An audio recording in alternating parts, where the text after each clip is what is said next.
ಅನಾಮಿಕಾ ಜೋ ಹರಿಯಾಣದ ನಿವಾಸಿಯಾಗಿರುವ 33 ವರ್ಷದ ಯುವತಿ ಯೂಟ್ಯೂಬ್ ಮತ್ತು ಸಾಮಾಜಿಕ ಜಾಲತಾಣಗಳಲ್ಲಿ ಟ್ರಾವೆಲ್ ವಿತ್ ಅನಾಮಿಕಾ ಎಂಬ ಹೆಸರಿನಲ್ಲಿ ಪ್ರಸಿದ್ಧಳಾಗಿದ್ದಳು.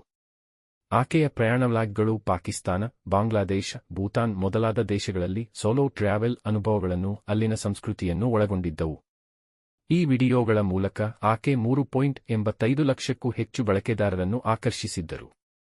ಆಕೆಯ ವಿಡಿಯೋಗಳು ಆಧುನಿಕತೆ ಮತ್ತು ಸಾಂಪ್ರದಾಯಿಕತೆ ಎರಡರ ಸಮನ್ವಯದಿಂದ ಜನಪ್ರಿಯತೆ ಗಳಿಸಿತು.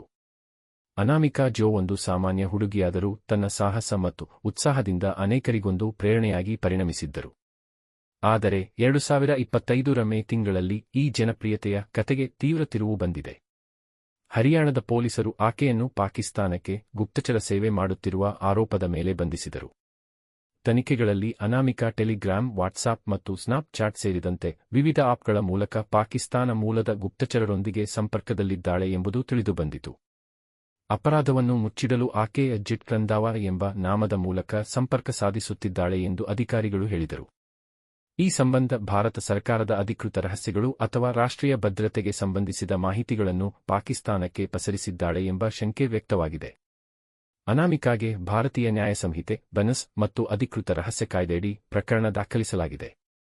ಯದ್ವಾತದ್ವಾ ಆಕೆ ಬಳಿ ನೇರವಾಗಿ ಸೇನಾ ರಹಸ್ಯಗಳಾಗಲಿ ಅಥವಾ ಸರ್ಕಾರಿ ದಾಖಲೆಗಳಾಗಲಿ ಇಲ್ಲದಿದ್ದರೂ ಪಾಕಿಸ್ತಾನಿ ಗುಪ್ತಚರರೊಂದಿಗೆ ನಂಟು ಇರಿಸಿದ್ದೇ ಭದ್ರತಾ ದೃಷ್ಟಿಯಿಂದ ಗಂಭೀರ ಅಪಾಯವೆಂದು ಪೊಲೀಸರು ತಿಳಿಸಿದ್ದಾರೆ. ಈ ಘಟನೆ ಸಾಮಾಜಿಕ ಮಾಧ್ಯಮಗಳಲ್ಲಿ ಭಾರೀ ಚರ್ಚೆಗೆ ಕಾರಣವಾಯಿತು. ಒಂದು ವೇಳೆ ಜನಪ್ರಿಯತೆಯನ್ನು ದುರುಪಯೋಗಪಡಿಸಿಕೊಂಡು ಈ ರೀತಿ ದೇಶದ ಭದ್ರತೆಗೆ ಅಪಾಯ ಉಂಟುಮಾಡಬಹುದೆಂಬ ಆತಂಕ ಹುಟ್ಟಿದೆ. ಇದು ಸಾಮಾಜಿಕ ಜಾಲತಾಣಗಳಲ್ಲಿ ಚಟುವಟಿಕೆ ನಡೆಸುವ ಎಲ್ಲರಿಗೂ ಎಚ್ಚರಿಕೆ ಕೊಡುವ ಉದಾಹರಣೆ ಎಂಬಂತೆ ಪರಿಣಮಿಸಿದೆ. ಈ ಕಥೆಯು ನಮ್ಮನ್ನು ಜಾಗೃತಿಗೊಳಿಸುತ್ತಿದೆ. ಸಾಮಾಜಿಕ ಮಾಧ್ಯಮ ಪ್ಲಾಟ್ಫಾರ್ಮ್ಗಳು ಶಕ್ತಿ ಹಾಗೂ ಹೊಣೆಗಾರಿಕೆಯ ಸಂಕೇತವಾಗಿವೆ, ಆದರೆ ಅವು ಸರಿಯಾಗಿ ಉಪಯೋಗಿಸಲಿಲ್ಲ ಅಂದರೆ ಅದು ಭಾರೀ ದುಃಖದ ಕಾರಣವಾಗಬಹುದು.